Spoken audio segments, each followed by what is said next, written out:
केंद्रीय गृह मंत्री अमित शाह के दौरे से पहले बड़ी संख्या में नक्सलियों ने हथियार डाल दिए हैं, आत्मसमर्पण कर दिया। अब इस मामले में सीएम विष्णुदेव साय का बयान सामने आ चुका है। मुख्यमंत्री विष्णुदेव साय ने कहा कि जब से प्रदेश में बीजेपी की सरकार बनी है, नक्सलवाद के खिलाफ लगातार बड़ी सफलताएं मिल रही हैं। अब तक 450 से भी ज्यादा नक्सली मारे गए और 1500 से भी ज्यादा नक्सली पहले ही सरेंडर कर चुके हैं। हाल ही में 71 नक्सलियों ने आत्मसमर्पण किया है और अब एक साथ 103 नक्सलियों ने सरेंडर करके विकास की मुख्य धारा से जुड़ने का फैसला लिया। मुख्यमंत्री ने आगे ये भी कहा कि राज्य सरकार की पुनर्वास नीति का लाभ भी नक्सलियों को ही कहीं ना कहीं मिल रहा है। जो भी आत्मसमर्पण करके विकास की राह पर आना चाहते हैं, उनका स्वागत है।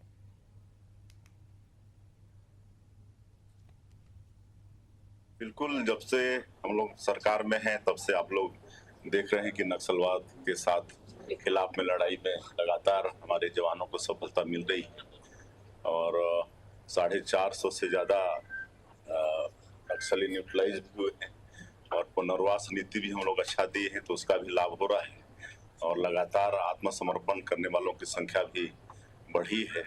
1500 से ज्यादा पहले ही कर चुके थे, लेकिन अभी कुछ दिनों पहले 70-71 एक साथ आत्मसमर्पण किए और कल 103 किए हैं। तो ये अच्छा है। वो लोग विकास की मुख्यधारा से जुड़ना चाहते हैं तो उनका स्वागत है। ब्रांच है मुख्यमंत्री जी को सम्मानित करते हुए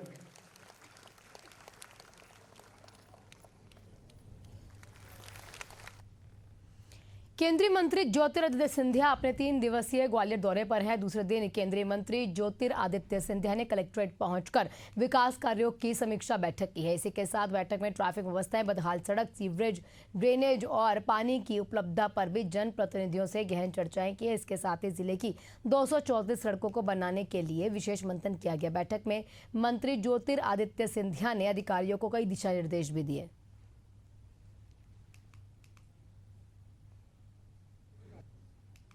हमारे पांच मुद्दों पर विस्तृत चर्चा 3-3.5 घंटे की हुई है। सारे जनप्रतिनिधि उपस्थित थे, हमारी महापौर थी, हमारे सारे विधायक थे, सारे मंत्री थे, पूर्व सांसद शेजवलकर साहब थे, पूर्व मंत्री माया सिंह जी थी, जनप्रतिनिधि सब लोग उपस्थित थे। बहुत सार्थक चर्चा हुई है 5 मुद्दों पर। नंबर 1 सड़कों पर, जहां हम लोग ने 234 सड़कों को निर्धारित किया है जहां हमको काम करना है।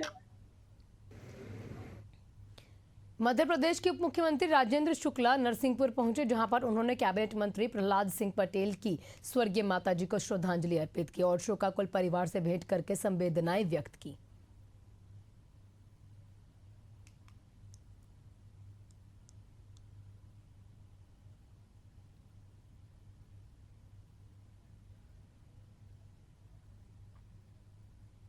मध्य प्रदेश के ग्वालियर में त्योहारी सीजन अब शुरू होते ही नकली जो मावा है, इसको बनाने के गैंग भी सक्रिय हो चुके हैं। भिंड मुरैना के बाद अब धौलपुर से भी बड़ी मात्रा में नकली मावा ग्वालियर सप्लाई किया जा रहा था। मुखबिरी की सूचना पर कार्रवाई करते हुए पुलिस ने नकली मावे से भरे हुए एक वाहन को पकड़ा और 2 और ऑटो भी इस दौरान पकड़े गए।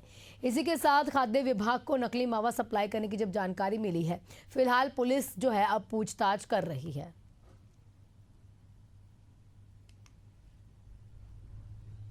जी, हमें मुखबिर द्वारा सूचना मिली थी कि कुछ मोह भिंड साइड से कोई मिलावटी मावे की गाड़ी आ रही है जिसमें कि मिलावटी मावा है और जो लोकल यहाँ सप्लाई होने ग्वालियर में आ रही है। तो हमने तत्काल अपनी पुलिस टीम को भेजा, जिसने कि सुरावली बी ब्लॉक पे त्वरित कार्रवाई करते हुए जो संदेह के आधार पर जो मुखबिर सूचना थी, उस आधार पर एक पिकअप वाहन था जिसमें कि मावा लोड था और जो 2 लोकल जो ऑटो थे जिसमें से कि अल्टा पल्टी हो रही थी मावा जो लोकल सप्लाई के लिए। तो उन्हें मौके से हमारी पुलिस टीम जा गई, उनको अभिरक्षा में लेके आई। थाने पे हम लोग ने उनको सुरक्षित रखा और फूड सेफ्टी ऑफिसर को उसकी सूचना दी, क्योंकि फूड सेफ्टी ऑफिसर ही उनके लैब होती है तो वो चेक कर सकते हैं। तो फूड सेफ्टी ऑफिसर टीम को बुला लिया था और उसमें कार्रवाई जारी है। जैसा भी होगा तो उस तरह से कार्रवाई की जाएगी। कहाँ से लेकर आए थे? ये अभी प्रथम दृष्टया ये पता चल रहा है कि भिंड मतलब मोह भिंड में पड़ता है, तो वहाँ से लाए थे और लोकल यहाँ पे लोकल ऑटो में वो अल्टा पल्टी करते हैं, उसके बाद फिर लोकल ही सप्लाई करते हैं यहाँ तो। छत्तीसगढ़ के धमतरी में एक हैरान करने वाली घटना सामने आई है, जहां पर जिला अस्पताल में जलपरी जैसे दिखने वाले शिशु का जन्म हुआ। दरअसल धमतरी जिला अस्पताल में एक महिला डिलीवरी के लिए भर्ती हुई, लेकिन जैसे ही शिशु का जब जन्म होता है तो डॉक्टर्स और नर्स हैरान रह गए, क्योंकि नवजात शिशु का जो शरीर है वो सामान्य बच्चे जैसा नहीं, वो केवल एक ही पैर का बच्चा जो है जन्म लेता है, निचला हिस्सा भी जुड़ा हुआ था, ठीक वैसा ही जैसा अक्सर कहानियों में जलपरी का जो रूप है आपको देखने को मिलता है। अस्पताल स्टाफ से लेकर मरीजों के परिजन तक हैरान रह जाते। अद्भुत शिशु को देखने के लिए लोगों की भीड़ लग गई। जन्म के कुछ देर बाद लेकिन शिशु ने दम तोड़ दिया।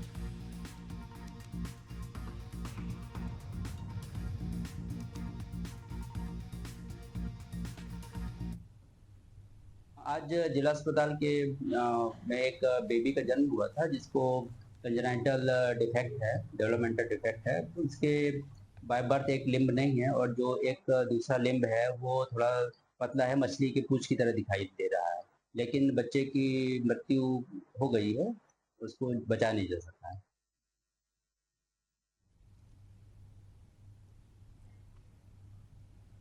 बरेली में हुई हिंसा के बाद फर्रुखाबाद में एहतियात बरतने के लिए हाई अलर्ट जारी कर दिया गया है। डीएम और एसपी ने भारी पुलिस बल के साथ लालगेट से बीबीगंज चौकी तक फ्लैग मार्च किया। इसके साथ ही कोतवाली सदर क्षेत्र के साथ साथ प्रमुख मस्जिदों का निरीक्षण किया गया। ये कदम जुम्मे की नमाज के मद्देनजर शांति और सुरक्षा सुनिश्चित करने के लिए उठाया गया, जिससे आम जनता को कोई दिक्कत ना हो, वो सुरक्षित रहे। देखिए, जैसा हम सबको पता है पूरा त्योहारों का सीज़न है। अभी सितंबर निकला है और अक्टूबर आ गया है। लगातार जो है त्यौहार चल रहे हैं। नौ दुर्गे हो गया, विजयदशमी हो गई, आज भी फतेहगढ़ कोतवाली में विजयदशमी का त्यौहार मनाया जा रहा है। और उस हिसाब से आप जैसा कि जानते हैं मिशन शक्ति चल रहा है, आज फ्राइडे भी है। तो एक कॉन्फिडेंस बिल्डिंग मेजर के लिए ये एक पैदल गश्त कराया गया था, एरिया डोमिनेशन एक्सरसाइज। पूरे जनपद में अलग अलग थाना क्षेत्र में किया जा रहा है। यहाँ स्वयं डीएम साहब भी पार्टिसिपेट किए हैं। पूरे थाने की फोर्स है, लगभग 2000 फोर्स का डिप्लॉयमेंट पूरे शहर भर में है, पूरे जनपद भर में है। पर्पस यही है कि त्योहारों में शांति और एक तरह से सुरक्षा इंश्योर करें पूरी पब्लिक का।